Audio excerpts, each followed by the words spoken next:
Hi guys. So we're gonna start off with the poster intros. These are gonna be just quick intros for you guys to see what people are doing, and then you can walk around outside. People will be standing at their posters answering questions. You can take a look at kind of what they're doing. Alrighty, Tara, you want to come up, start us off?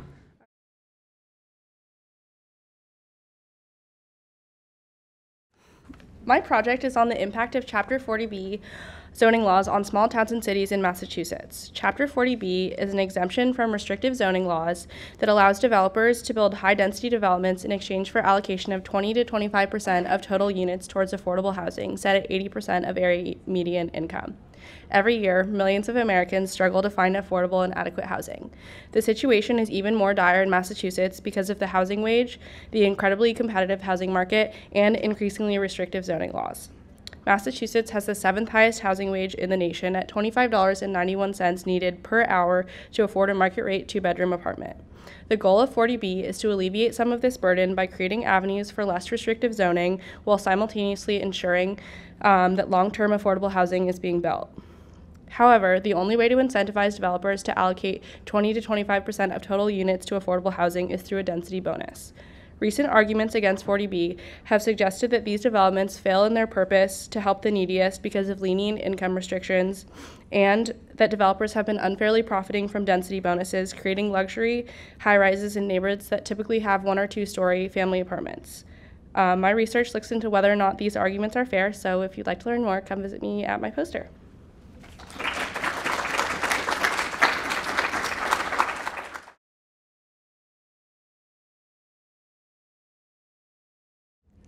Hi everyone, so my name is Grace Ferry and I work in a lab that studies proteins using a technique called X-ray crystallography. I work on a protein known as trehalose-6-phosphate phosphatase, or T6PP for short, which provides energy to the bacteria causing tuberculosis. And when this protein is blocked and can't function, the bacteria causing tuberculosis die. So X-ray crystallography is a technique that is a multidisciplinary field. So first off, it combines biochemistry to purify a protein from which the crystal is derived, physics to irradiate that protein crystal with an X-ray beam, and bioinformatics to manipulate that X-ray data in such a way that allows us to visualize the 3-dimensional structure of a protein. So far, I've solved the first 3-dimensional structure of T6PP protein from a model organism similar to tuberculosis bacteria. And that is bringing us one step closer to hopefully finding a more effective cure for multi-drug resistant tuberculosis. So if you can see on my slide right here, the protein actually comes together in the shape of a clamp. And when a molecule binds into the interior, the protein actually closes onto the molecule, like Pac-Man. If that molecule happens to be a drug, the binding will actually inhibit the protein and prevent it from functioning. So right now, I'm analyzing inhibitory therapeutics to assess which drug will effectively bind and prevent the tuberculosis bacteria from growing. Thank you so much.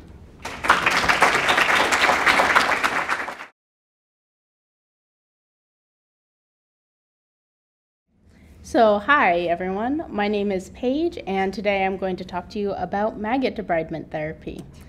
Yes, everyone loves this. So the first question that I get a lot about my project is, what is maggot debridement therapy, or MDT? And so MDT is the process of applying medicinal maggots to a wound in order to remove dead or dying tissue. It's really cute, and it's really effective.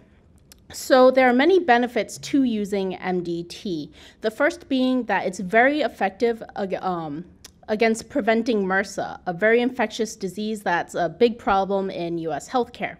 It can also be cost effective, and more importantly, MDT can be it's just really good at what it does. So maggots act like little surgeons. They go in and they clean the wound really, really well and really effectively. But if you ask the average physician about MDT, you're going to get a weird look because chances are that physician hasn't heard or utilizes MDT. So that was the purpose of my project, to identify and analyze barriers to MDT usage in the United States. So my project was broken up into two components. The first being an exhaustive literature review. Here I talk about MDT, summarize its history, I compare different frameworks, and I also compare MDT to other debridement techniques. So my second part of my project was qualitative research, where I interviewed 10 health professionals about their usage of MDT and their perceptions towards it. Ultimately, I was expecting that stigma would just be the main concern, but through my research, I found that accessibility, as well as stigma, as well as the healthcare team dynamic, really made an impact on MDT usage. So if you like talking about maggots or you want to humor me, please come to my poster and talk to me about it, because that's what I love to do. And I'll leave you with my favorite quote that I've gleaned from this process. The concept of a person being eaten alive by an insect is kind of gross. And I think that summarizes my presentation. So thank you.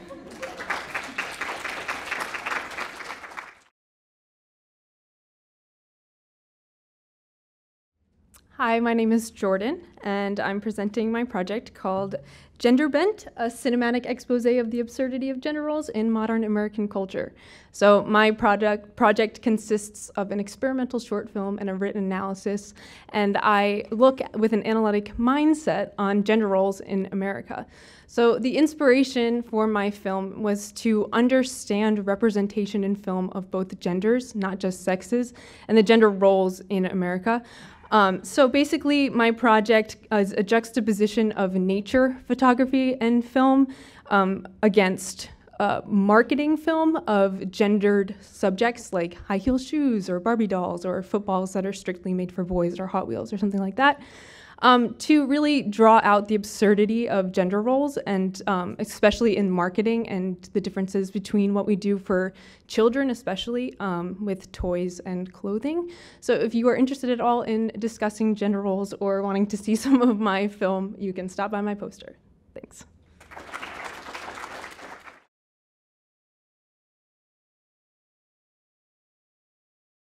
Hi everyone, my name is Abigail Sastelli, and I completed this project alongside my partner Andrew Mahler, and I was advised by Professor Chandra Vajra and Dmitry Beglov.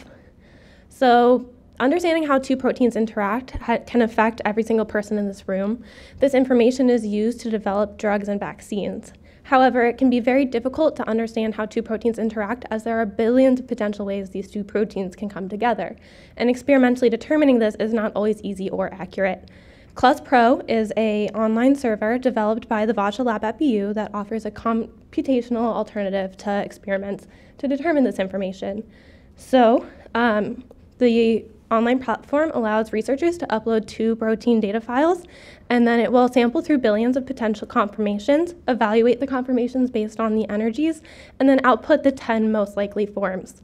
During this process, when it evaluates the energies, there's a series of potentials that it uses, and the one that my partner and I chose to focus on is called eDARS, or the DARS energy potential. This potential takes into consideration the frequency of atom-atom interactions in the 2 test proteins and normalizes it against this frequency in a reference set. It assumes that the 2 proteins and the 2 atoms interact if they are between 0 and 6.5 angstroms of each other, or 10 to the minus 10th meters. However, we believe that introducing a distance-dependent function to the eDARS potential will be more representative of molecular complementarity at the protein interface, as the atom-atom interaction strength varies based on how close the 2 atoms are. So my partner and I have developed a scoring function that will sort the atoms into 3 different bins and applied this to the DARS potential in order to improve the accuracy of ClusPro for its 17,000 users. If you're interested in hearing more, please come by my poster in the exact same color scheme, and I'll be excited to talk to you there.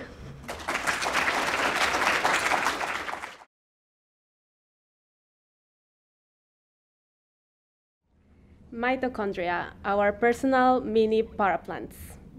Mitochondria are best known for their energy-producing capabilities, and with much reason. Without the energy they produce, you wouldn't have been able to come here to see our posters and listen to our presentations. However, recent years have seen an increase in the amount of research on the immunological aspect of mitochondria. That is, mitochondria have ways in which to activate an immune response. One way to accomplish this is through the release of damaged mitochondrial DNA, which is circular and without associated proteins, as shown in the diagram. The cell recognizes the DNA as exogenous, and inflammatory pathways are activated as a result.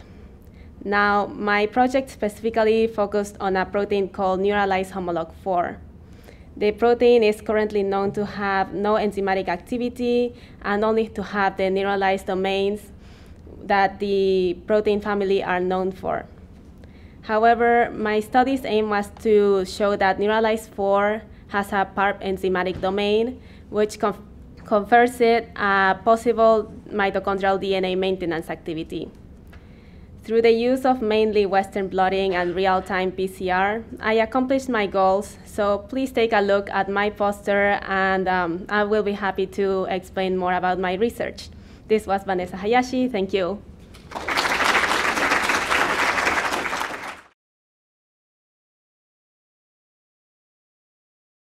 Hi guys, my name is Allie, and I did my Keystone on fandoms. So what are fandoms? So you guys know on Good Morning America when they have those summer concert series for free, like in Central Park, and they go up to the girls waiting online for like Shawn Mendes or whoever it was, and they're like, how long have you been here? And they're like, I've been sleeping on the sidewalk for 4 days.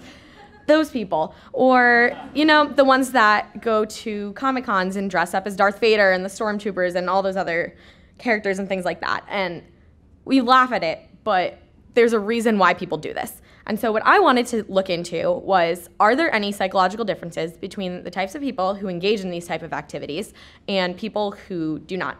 So basically, I sent out a survey. I asked, do you identify in a fandom, do you not? And I found that people who did overall had lower self-esteem, they had more identity distress, they had higher social phobias and interaction anxieties, but also I found was that they had more of a sense of belonging because they found communities through these fandoms, and they found friendships, they felt accepted, they gained confidence from it, and there are a lot of really cool things that I found, so if you want to learn more about it, come by.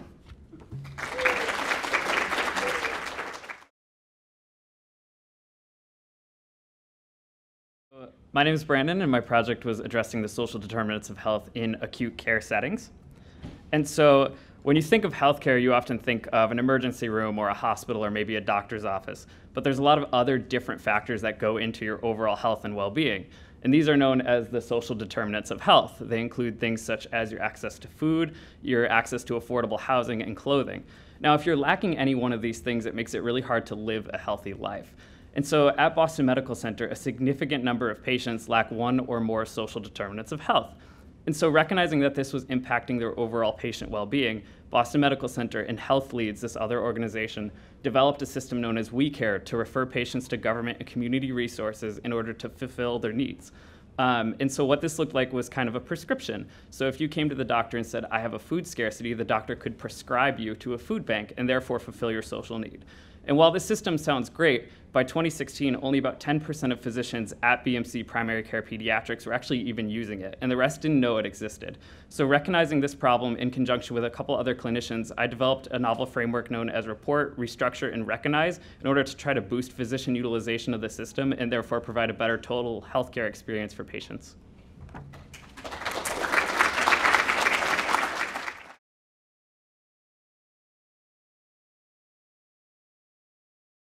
Hi everyone, I'm Gabrielle, and I'm about to tell you a narrative about my project on narratives. So I found that a lot of people use narratives in their everyday life, a lot more than you would think. This conversation right now is a narrative. Any form of storytelling, any kind of like group activity, they can all be classified as narratives. And I also found that a lot of teaching tools in younger grades are run by narratives. Like you see Sesame Street or books like Know David that are teaching kids lessons or math or their letters all through like a storybook format, and they learn really well through that. But then there's this kind of transition as you get into higher education where the narrative stops and you go into textbooks, which are the expository. So what I wanted to do was see if I could bring a higher level education back into a narrative. What I did was take a part of my neuro textbook, so definitely higher level than, like Sesame Street, and I translated it into a storybook format while keeping like all of the core details the same, and I tested participants to see if they learned better from either method. So I did that with a pre-test and a post-test just to gain insight into what they were able to take out of the reading in either format. And the results of that were pretty interesting. They're on my poster if you want to come by and see them. Thank you.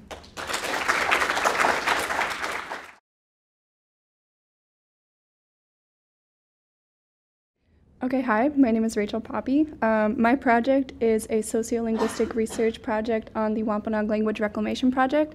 So some people may know who the Wampanoag are. They are a group of indigenous people who live in Massachusetts.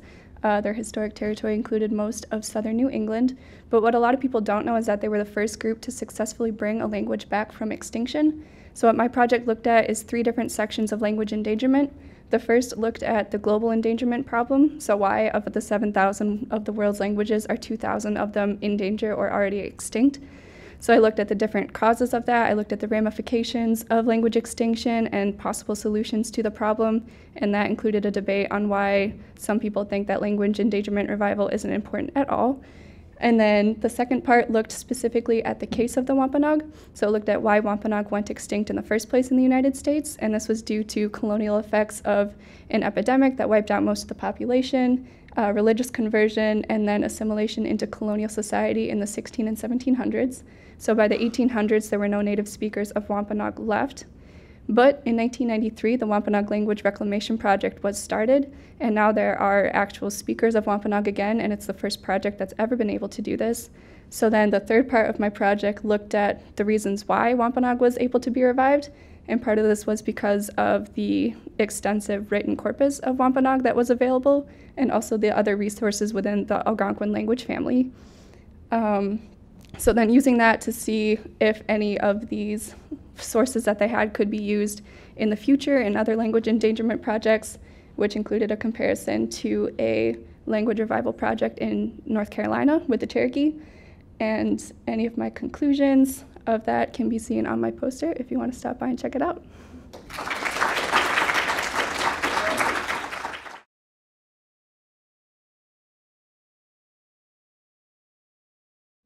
Hi, I'm Ella, and my project was about 2 things that America and the government care a lot about, which is federal funding and pregnant women. So I focused on the Mexico City policy, which is a policy that places a freeze on any federal funding going to NGOs abroad if they support, provide, or advocate for abortion as a method of family planning. The main issue with this policy is that it has been repeatedly enacted and rescinded since its original instatement in 1984, which has resulted in a very unstable environment for all the populations in question. My project sought to evaluate that effect. So because of a lack of statistical data internationally, I did a statistical analysis on a comparable domestic policy and then a qualitative analysis of the 24 high-priority countries that were receiving funding from the United States Agency for International Development. So why is this important? Well, the WHO estimates that about 22 million unsafe abortions occur annually, and that results in about 47,000 unnecessary deaths. What my project hoped to do was inform more policy decisions and overall just advocate for an increase in policy research and evaluation before policy implementation. So if this is interesting to you at all, please come visit me at my poster. Thanks, guys.